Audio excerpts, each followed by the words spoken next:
Hey everybody. Oh God, that was Stop. so we're going to do some lightning talks. They'll be quite different to last night's lightning talks. So we're. Are you not gonna sing? Well, I was thinking of the beat poetry, and I forgot my cowboy hat. But anyways, we're doing so. It's slightly different schedule this time because I think we were going to just do 2 lightning talks, and then there were some other talks coming. So we're going to fill the extra space with my beat poetry and the art of mime, things like that. But no, we're going to dig into some other tools we've been working on and do another abridged version of the session I gave earlier on Workbench. Have a little dig into the CQSH++ seems to get a lot of people interested, which I have actually working. So kind of working. But anyways, so my name is Johnny Miller.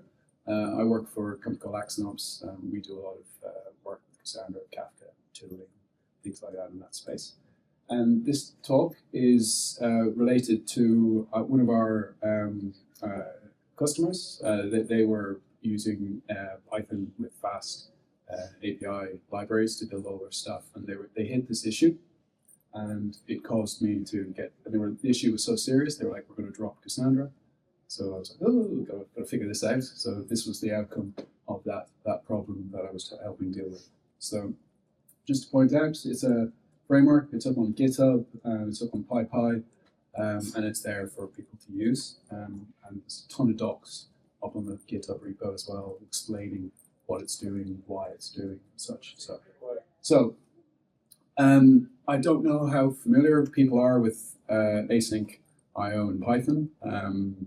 I wasn't massively familiar with it myself when I started, but it's been an interesting piece. But the fundamental problem with the reason you do this is essentially if you use the async IO pattern in your code, it removes some of the limitations in Python around the global interpreter and how it is basically single-threaded, locks up, all that kind of stuff. And it's been around since, I think it was Python 3.5 in 2015. So it's fairly embedded in the language for quite some time. And frameworks like FastAPI stuff was built from the ground up using this. So it's not new. But essentially, it's single-threaded, but you can handle thousands of concurrent operations. It uses the typical kind of event loop with kind of a traffic controller in there switching between requests. And that keyword await is essentially I am waiting for my IO operation to come. It's doing something, go off and do other things instead. And it's a very powerful way of programming in Python for kind of IO bounded kind of applications, databases, file systems, things like that, and it's pretty popular. But you do this because there's no thread management, very efficient with IO, and you get one thread, thousands of users, versus the traditional one threaded per request approach in Python. But the critical thing with this is just why it's in bright red with a warning sign is you should never block the event loop, and if you do, you have problems. So and this is how the driver affects this essentially. So you've got the scenario, you're building a FastAPI application that queries Cassandra, and essentially the problem is every database query freezes your entire web application. And the main culprit is this blocking IO operation in the event loop. And you see in the code snippet on the side, even though you're using async, you think you're all good, but basically it's not. It will block the event loop completely. Your app will freeze, and you have a very unhappy time in your Python app. So the fundamental problem is the Python driver uses thread rules and blocking IO, and it essentially blocks the async calls, and you really do have a one slow query, everything freezes and dies. So the answer for this, and this was just to be clear, hold on. To be clear, there are a few other libraries out there performing similar things. I've put some references to them on the GitHub repo, and this was just my spin on how I'd like to do this. And the people we were working with were quite the age, the last commits on some of those frameworks were pretty old. So we kind of want to just have a little fresher approach. I wanted to play with the Python driver as well, which was good fun. So essentially, our approach is, so what we don't do, we haven't rewritten the Cassandra driver in async. It's still the Python Cassandra driver. And all we're doing is essentially creating a bridge between the thread-based callbacks and async IO. You can see in the code snippets before, the left-hand side, you start up FastAPI, you define your endpoint, you do that, call the thing, it will block, and all your API requests will stop and pause. So the example on the left there shows how you can do this with the async await framework, the client framework that we've provided. You just import the appropriate stuff. You set up the lifespan. It's important to use context managers with this kind of stuff because of the memory. You have to make sure these things get tidied up correctly. So there's some docs on the GitHub project kind of explaining a lot about context managers. If you don't do this, you will get a memory leak. That's why I'm saying this. With this, if you don't tidy up, you'll end up just these things sitting there and you'll have a leak. But on the right-hand side, so you set it up, you connect up, you have these global sessions, or however you choose to construct your app. But the fundamental piece is the bottom async get user call there with you define the method async, and then you can see the result is await session execute, and then that will come back. The thread event loop will go off, do other things. When that comes back, it will finish what it was doing and return those requests. So kind of simple. So really easy to do, quite trivially easy to use. It was a fascinating thing to work on. So some important points about the framework. So what it does and what it doesn't do. So all it's doing is preventing that fundamental blocking of the event loop in your Python application, and it enables you to work better with very popular Python frameworks like FastAPI, HTTP, Quart, those kind of frameworks, even just for general stuff as well. I think I didn't spend a lot of time doing benchmarks and performance testing on it, but anecdotally it feels quicker, if that makes sense. And I'd be more than happy for people to kind of give me any feedback on it. But it provides and supports all of the Python async await syntax, and it'll allow you to have proper concurrent request handling. But as I said earlier, what it doesn't do, it doesn't make the underlying Python driver asynchronous. It's still the same. It's still the thread pool, etc. And there's probably a broader conversation to be had around the Python driver going forward, because I was surprised that, and there's clearly a reason why it wasn't done, but the async stuff's been around for quite some time, and the implementation of the kind of internal thread pool within the driver, I don't quite understand the reason for that, because it's harder to make. It's easy to make something async synchronous, but not the other way around. So, anyways, it also, as I said, it's not going to speed up the Python driver at all. It will speed up your app for sure if you're using this type of way of building stuff. But it's still the driver under the hood. It'll definitely be quicker if you didn't. You were using awaits and you were freezing your app, and it doesn't remove any of the thread pool limitations, as I said. So if you want to use it, simply it's up on PyPy. You just pip install async Cassandra. There's a link there to the project on GitHub. It's Apache licensed. It's version 0.0.1. So it is pretty early, but it's being used. I'm using it in a couple of personal stuff, and obviously we have some other people using it. But it's an early version. So please, is anybody here Python? Yeah. So if you have a chance to play with it, please do give me any feedback around it. And one thing that's would be quite useful for people is a fairly comprehensive set of example applications. I can show you on the GitHub project. In here, there's a load of examples here. There's a whole bunch of example streaming, example using it to export to CSV, Parquet, kind of real time. I also put in a lot of metrics as well around the wrapper, the client wrapper, so you can actually see instrument things and such. It's in there. So if you want to play with it, play with the GitHub project. They're all fairly standalone little applications that can show you how to work. The testing, my integration testing on this, I have specific suites of integration testing against FastAPI as well as part of the actual build suite, because the person who was having these problems was specifically around this framework. So the testing's pretty heavy. Yeah, so please let me know what you think. Have a play, and it's one thing is that might be, if you want to read more, I did write a bunch of stuff on quite detailed on why this is. There's some analysis of how the thread pool is working within the driver itself, how this works with lots of sequence diagrams and such. So you can really dig into it. It was quite educational, I have to say. I really enjoyed working on it. So that's my lightning talk. 10 minutes. Before I run off, has anybody any questions? No? Yay, there's no Python people.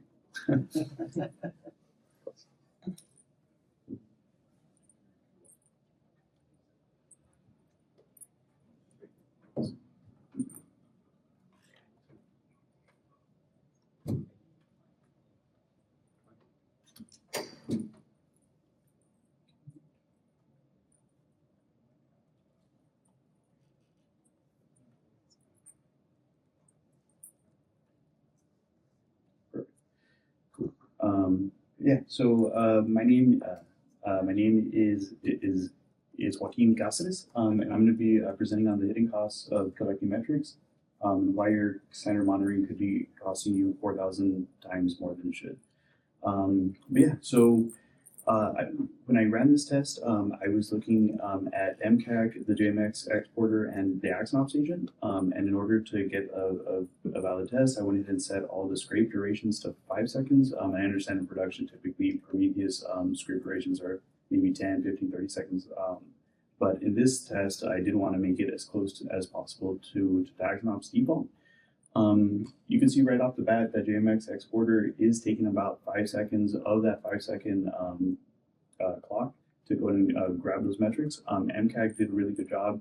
It was able to do that in milliseconds because they do use caching for those metrics, so that way when the the Prometheus call comes in, it's able to respond really quickly, but you'll see how that affects things a little bit later. My first test, just looking at the amount of data that was being transferred out.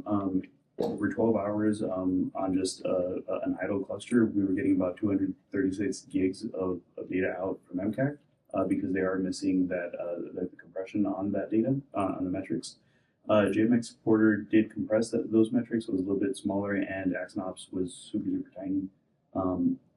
So yeah, I went ahead and figured I should scale out the number of tables, because typically you might be running with a large number of tables, and when doing so, I realized that the CPU load on an idle cluster was already super high. Granted, these weren't super large clusters, it was kind of like a dev the test environment, but you could still see that huge comparison.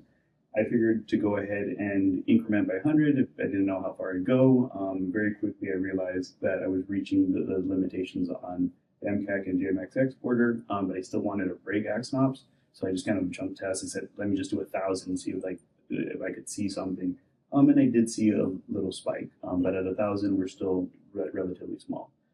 So here you see the idle load. I realized anything more was going to be an unfair test if we were already choking just on an idle cluster. So I did go ahead and I left MCAC and JMX exporter at 100, but you'll see later I adjusted those values, but I did leave Axonops at 1,000 tables for the rest of these tests.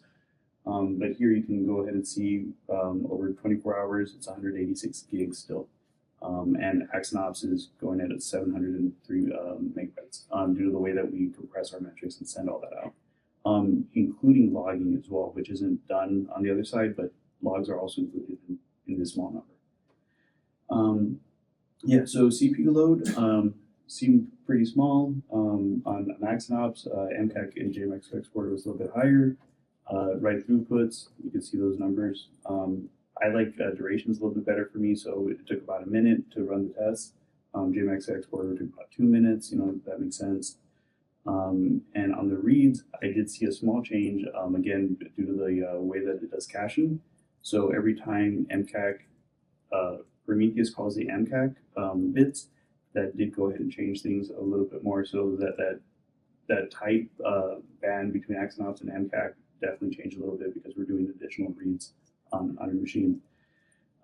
So for the real test, I figured, I tested everything, was able to grab metrics, we're doing well. I went in and changed MCAC and JMX export to 50 tables, so that way it wouldn't be choking as much, so that way you kind of push the test a little bit more and feel comfortable in this sort of setting. And yeah, in about 7 minutes, MCAC had already sent over a gig. But yeah, so at the end of the test, this is what it kind of looked like. CPU load on Axonops was choking a little bit, which is what I kind of wanted. At least all three of them would choke at the same time. Write throughputs were still really high, but just looking at the metrics was already affecting the throughput of writes. Same thing for reads as well.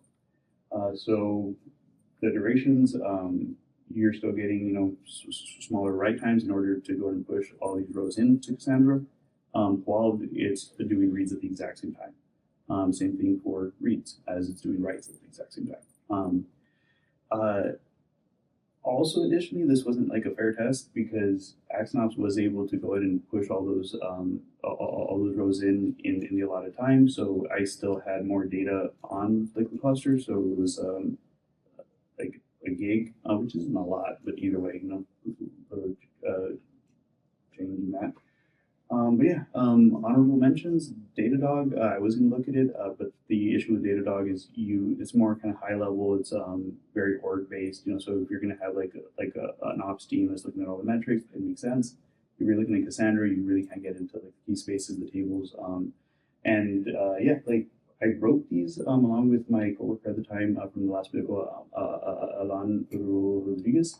So yeah, like we and Alex too, I believe, helped us in that. And yeah, so like these are a good standard set of dashboards. If you're using Datadog, definitely use them. Like they're curated. But if you want something a little bit further in depth, there are other options, and Axonops is one of them with curated dashboards specifically for Cassandra.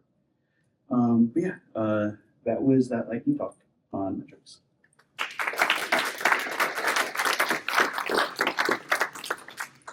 So yeah, so something that Hayato, one of the co-founders from Axonops, did the other day, like on a weekend, for like 2 hours, like 3 hours in, and then we changed like a little bit more just with Claude, which was kind of interesting. Was this SQL AI tool that is released on Axonops/SQL AI on GitHub. So this is the newest version. This is connecting to, if my VPN connection is still active, yes, connecting to a live test cluster that we've been kind of playing with. Let me zoom out just a little bit. Full screen. Oh yeah, that's as full screen as possible. Yeah. Oh yeah, it's cutting off a little bit, but yeah, you should be fine. But yeah, so it's kind of like a SQL SH, but it's a little bit different.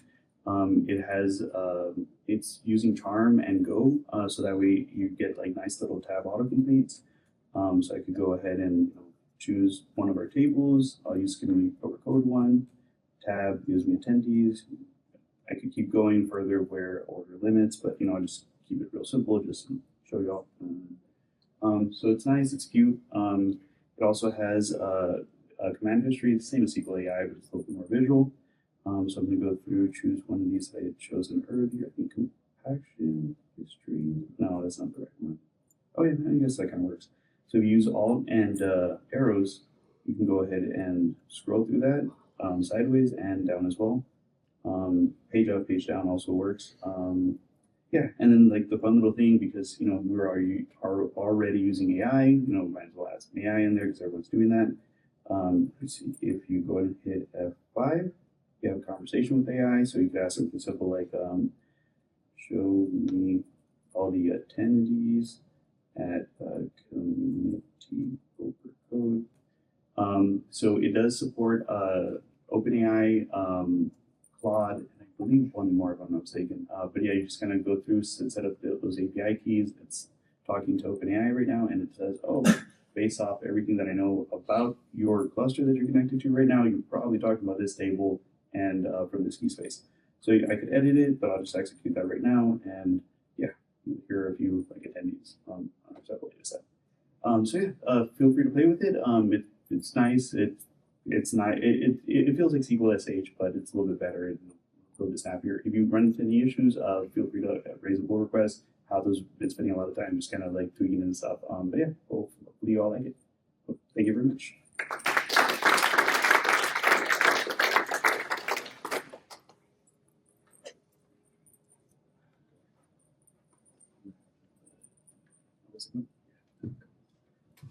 I'm back again. Yeah.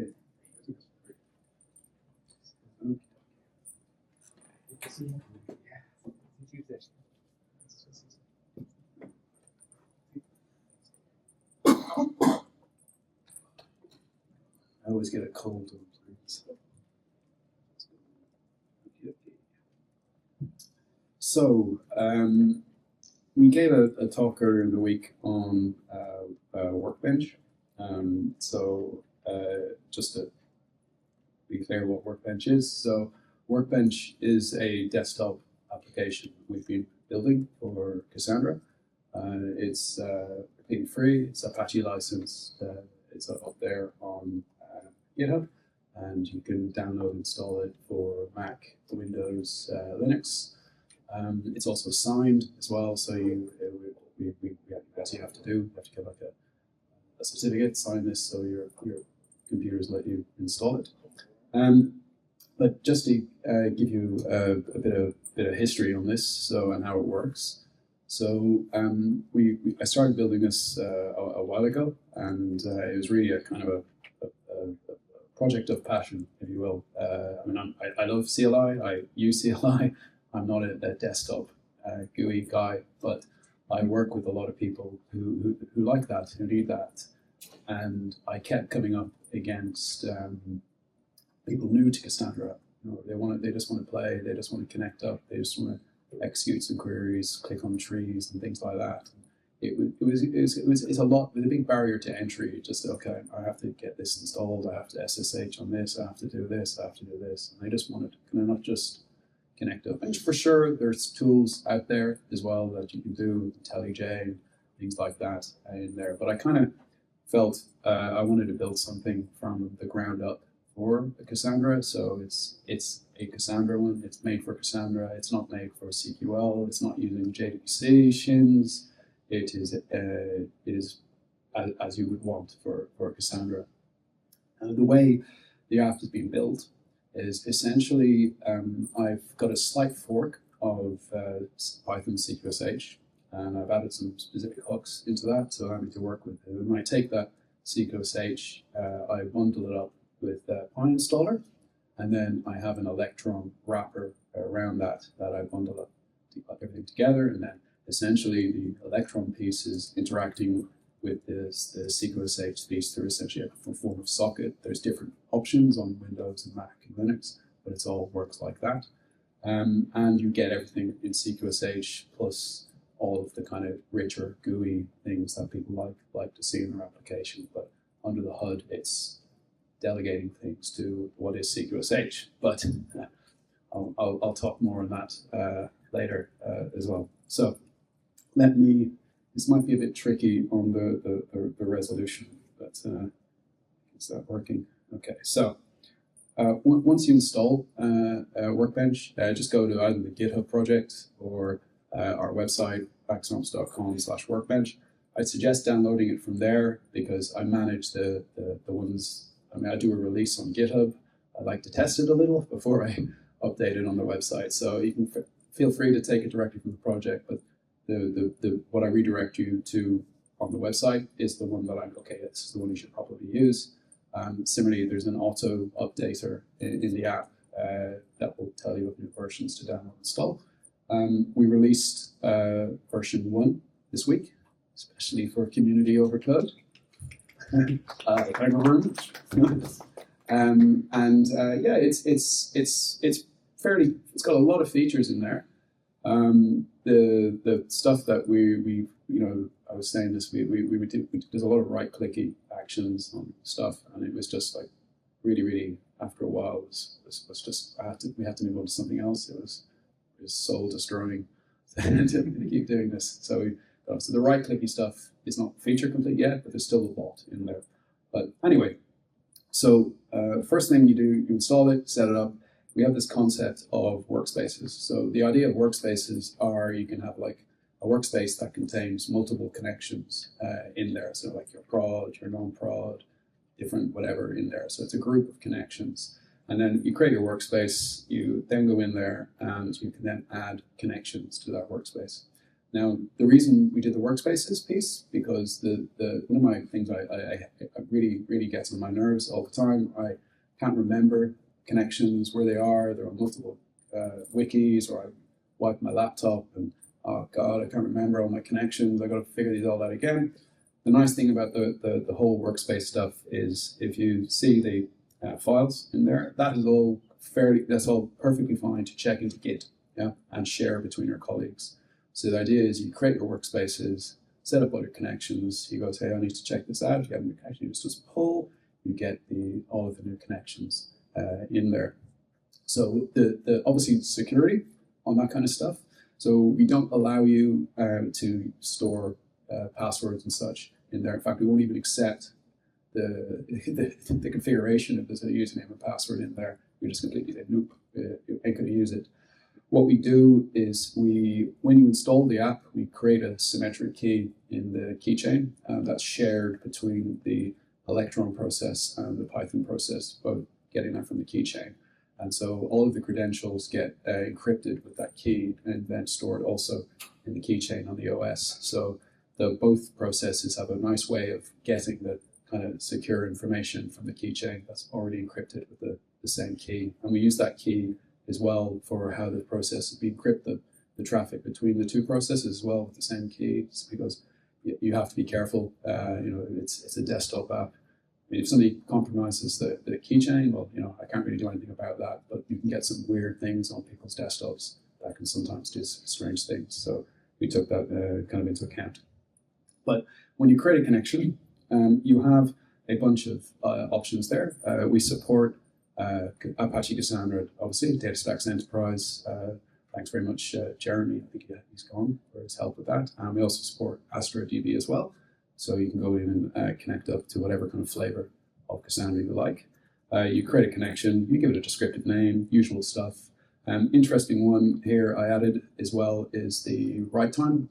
So you can choose whether you want to use server write time or app, your desktop write time. That's kind of important because the behavior of the drivers, I always get confused where depending on versions, which write time is it coming from. Some of the drivers take it from coordinator, some of them take it from client. But I think in the context of the desktop application, you're highly likely to get messed up time on a desktop app. So you can choose whether you want to use desktop time, and I default to server time for things in there, which I think is important to be aware of. You put in the creds. We also support creating SSH tunnels as well. So if you can't get onto your clusters directly, you shouldn't be able to connect directly to your production environment. I'd hope you have a VPN or something, but sometimes a lot of places just have an SSH bastion or something like that gets them in there. So we allow that as well. You can set up the details there, connect up the app, creates the SSH tunnel, and then the SQL process connects over that tunnel to allow you to query stuff. But always check you're allowed to do that before you do it. And if you are allowed to do it and you're not meant to do it, somebody should be configuring your SSH to not allow tunnels. Also, as you'd expect, all of the certificate validation, client certificates, the things you'd want to have in there. And if you are using Axonops, you can set up the connection to associate with your Axonops cluster, and it will display metrics. but to point out, this isn't made for Axonops. This is made for the community. But hey, I work for Axonops. I'm going to put it in there. But if you don't want it, it's pretty easy to go in and just you can save all of the Axonops stuff if that's not what you want in there, and just completely remove it from the app.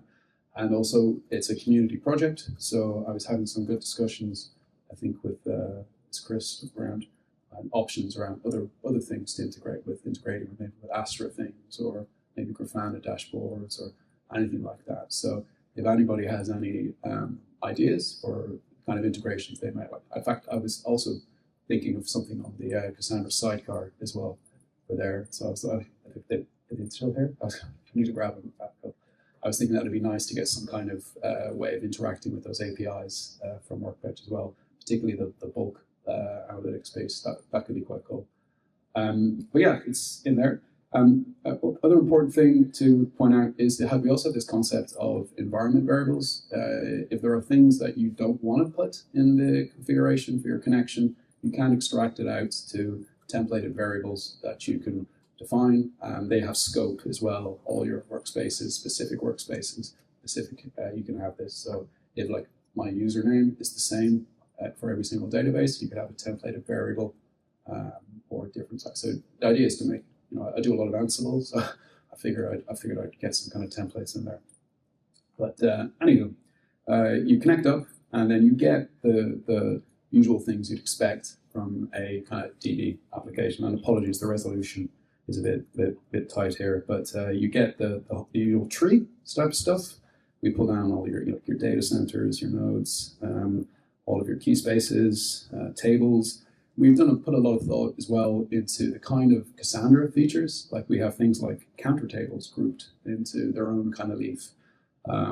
We have all of the stuff around any views, indexes, UDTs, functions, aggregates, etc. So it's made all the kind of features you have in Cassandra. I want to get them displayed, rendered in there, so you can see and interact with them. And ultimately, you have the whole right click kind of alter tables, create tables, generate all your selects, generate inserts, and also the specific things people don't really know a lot about Cassandra, like select as JSON, insert as JSON, those kind of things as well. So which often people aren't even aware of these features. And I want to get those features front and center.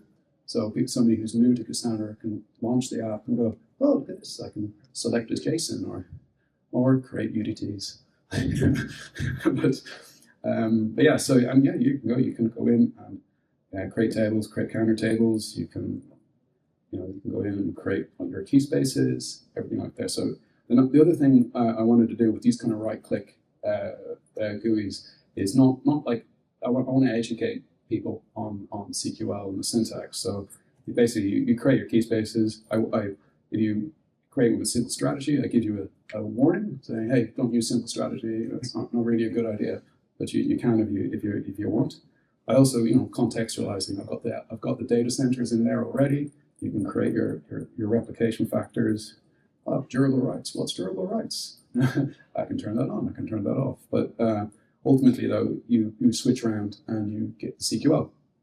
So this is the case for all of those kind of CQL actions. So you're generating a select, and it's those kind of selects of collections containing UDTs. I mean, this is a horrible recursive kind of thing to figure out. So the idea is that if you're not really sure what's new, okay, there, that's the CQL. I'm going to add a little feature as well to strip out, to give you the prepared statement version with the bindable variables in there, so you can go, that's how I do it. Here, I'll copy it out from there. So just really help people learn when they've got somebody new to Cassandra, he's got a big cluster, loads of tables, he has no idea, well, how do I actually do this? So that's the goal of all these right-click actions. And then you go ahead, execute them, and away you go. What else have you got? All of the kind of usual things. I'm going to make this a little bit smaller as well, if I can. I think that's the minimum smalls. All right. So you on the right-hand side here, you get your CQL console. And as you see here, toggle, you're back into old school CQSH. But I'll caveat this later, just to be clear. But yeah, you can decide which console you like to use. I have to point out, it's been hard with this. The TTY stuff on like Windows or Mac, on Linux, this is really brittle. So I'm not really too happy with this. The tab completes. It's just, and also Node TTY doesn't seem to be well looked after. So we're looking at actually it doesn't work with the later versions of Electron. So we're just going to do a PR to try and get it better. But yeah, I'd suggest just stick to the enhanced console. This may get removed later anyway. But anyways, you have all the things in there. You go in, you can change your consistency levels, pick what you want to do, change that. You can change the page sizes to what you might want to do. You can turn tracing on or off if you like. You've got, as you'd expect, all your kind of SQL history in there. We also got, you can basically save things that come back to wherever you want to go to. And we also have this cool feature that came from, it was submitted to us by somebody who wants to SQL snippets. So SQL snippets are essentially contextual aware piece of SQL. You create a little snippet associated with a cluster, a key space, a table, save that in. And that's part of the workspace files as well. So that goes into Git as well. So if somebody's like, what's that script, what's that command I have to run to turn this off, or at 3 o'clock in the morning, run that command if this ever happens, kind of in there.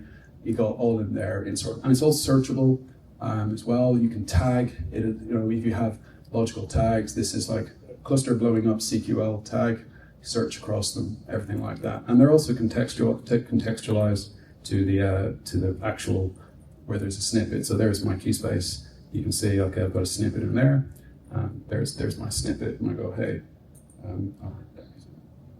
you can run it, and away you go. Tracing was interesting as well. If I run a query here, let's run this. I don't know, I guess one's going to come back some data. Excuse me. Yeah, let's run this. Okay, you run this back. It shouldn't be red, sorry. Something's wrong with here. Live demos, but basically you want to select, you get it back, your results. Now the results you see here, this is all searchable as well, and what's coming back. You can search it on the page that's come there. You can page to the next. You can also select rows and say generate an insert statement from that row, and it will, whatever you come back, it will generate the appropriate insert for you to do. And you can select individual rows, you can select the entire page, generate them for you as well. But on the tracing, when it comes back with the trace, do I have tracing on? I think something's wrong with this connection. All right. Tracing on. Let's run it again. Let's do it. Yeah, obviously it's got all the kind of all the thing you'd expect to see in there. So let's run this. The usual.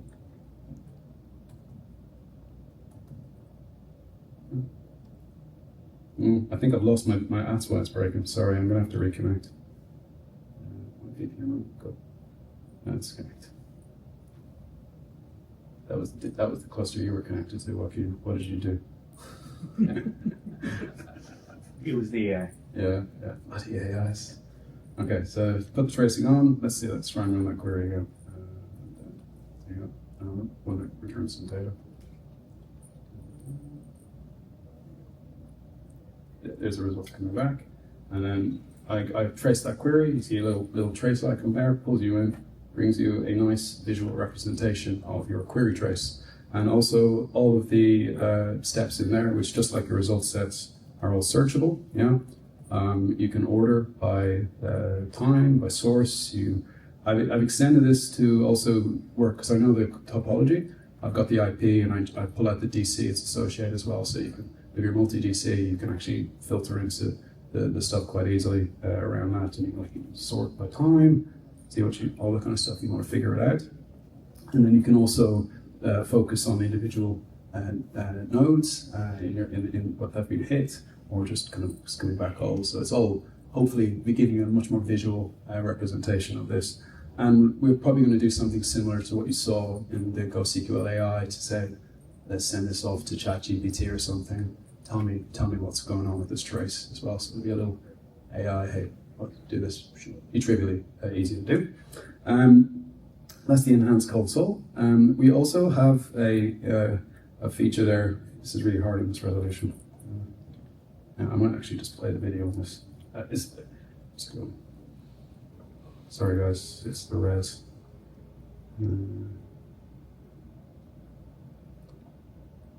Actually, I'll play you this. This is a good one, so I'll show you that in a sec. The reason why I gave up on right clicks was because of lightweight transactions. They made it was horrible. We went through like loads of iterations of trying to get the UX right for lightweight transactions. And I can show you what I mean by that, because if I go here and say, generate, say, generate an insert, and then you can see it gives you all the options for the insert. You can choose I'm going to do this, say local one, and then I'm going to go put in what is that? Various things. Say this is a date. I can pick a date for that kind of stuff. So we're also contextualizing the data types to the GUIs. One cool feature, by the way, which I was quite impressed by, was if you have a blob, which you shouldn't really have a blob in your database, but I look at the first couple of bytes on the blob coming back, and if it's like a GIF or something, you can see I'll actually render the image. I also can detect if it's executable, so I don't do it if it's executable. But if you are using blobs, which you shouldn't be using blobs in your database, there's some nice features in there if I can actually display them. But yeah, so we get dates. Okay. Oh gosh, this resolution. I'm going to try a different, smaller table. Let's go here. Let's try this guy. We got their primary key. And also, yeah, as I show you in the keys, that once you get into the tables, I'm actually grouping what's your primary key, what's your partition, what's the partition key, what's the clustering columns, the ordering of the clustering columns, other static columns. And again, with the right-click kind of action, you can imagine being able to contextualize everything further and further down to the types of actions you control in those trees. But if I go to this guy and let's do manipulation, insert row, it should be a lot easier. Okay, one type. So you do the insert, pick a consistency level, and then I'll show you all the extra options that, again, people may not be aware of when you're doing stuff. So you can say, I want to do a time to TTL, say 1 second. I want to set the right time, which I do occasionally. Give you a nice little date time picker to choose the right time. I can convert that to the appropriate Unix time in there. Then lightweight transactions is where life becomes interesting. And there's no other columns, so it's all primary keys. But basically, you have a nice UX that allows you to do things. And again, I do warn you if you choose the kind of wrong consistency levels as well around that. And there's some helpful tooltips for people to see, hey, this is a lightweight transaction. What does it mean? What should be using in like multi-DC with strong, with medium, high, that kind of stuff. So people learn about these type of features, and I'm looking forward to the chord stuff as well in here to try and get the whole last minute work, the UX, the CQL, so people can, and lots of tooltips in there. But the schema diff, which I tried to show you, but I can't because of the res, what that does is you take a snapshot to JSON of the schema, and I do JSON because I can make it deterministic in terms of ordering and things like that between different versions, different clusters. So I take the schema, convert it to JSON, and then you can compare before and after. So say, again, you've done a release, you've updated the database, snapshot the schema to JSON, goes into the workspace, check it into Git, come back tomorrow when they say, no, I didn't do anything. You can quite easily connect up again and see quite clearly the diff of, oh yeah, you create this table, you change the compaction, all that kind of stuff. But that's kind of Workbench in a nutshell. So feel free to use it. But then moving on to is that the fourth lightning talk? I'll be very quick. Can I ask a couple of quick questions? Please, yes. So regarding the Workbench, is there like a warning for potentially impactful changes? And so I'm thinking here mainly like truncate table or changing compaction strategy, which can, Yeah, I think kick off a ton of we did. Well, I seem to remember we did. If I do right click, what's it called? Truncate table. I give you a very clear warning on what you're doing. We're about to truncate this table. If you truncate it, make sure you clear the snapshot. If you don't want to keep it, and That's you more can- impressive than important I've seen. Okay. Well, I see this all the time. People Okay. leaving around snapshots from before. And for changing the compaction strategy, do you pop up something similar? Because that can have Um, pen effects, which I haven't done the right-click change compaction strategy yet. Okay. Yeah, but it is in there. So I've got the leaf there for compaction. It displays all of the compaction settings, and eventually there will be a right-click on there to gotcha. alter the Okay. compaction as well.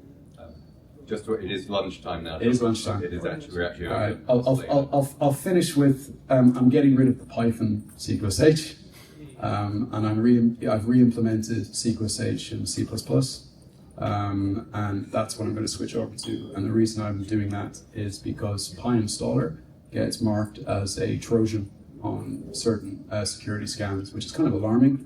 It's a database application, so and this is it. This is CQSH. I've called it CQSH++ for now, and you can go in there, and I've started putting little emojis and things in there to make it all cool. That it's still in progress. It does work. I haven't sorted out. It has to work on Windows, Mac, Linux, and such. It's a single binary, zero dependencies in the binary. It'll be about, right now with the external dependencies, about 4 megs. When I pull in up the various SSL dependencies, are probably maybe 10, 15 megs size, but completely standalone for people to use, and that'll be up on GitHub in there as well. And and the other thing I've had to do was fix the C++ driver to support vectors, which I finished doing massive amounts of integration testing last night on that. Now I've got to write a lot of docs. So. But yeah, so that's the asyncio. That's using driver 271. If anybody has any better names, I'm more than happy to change. I didn't know what to call it. do you have like a very rough ETA on when you think you'll have a GA available? Oh, this not that long. The difficulty with it is I've tested the automated testing the heck out of it, yeah. But it's when it's running in the terminal. There's all sorts of weird kind of that tab or this doesn't wrap right. It's painful. So I'm trying to write a test harness that uses Apple scripts to actually launch terminal, screen record what it's doing, so I can visually look at all the test suites. I have to find them, but I'm not doing it myself. That would take me years. So, but yeah, soon. Okay. Cool. Any questions? Or yeah, lunch is ready.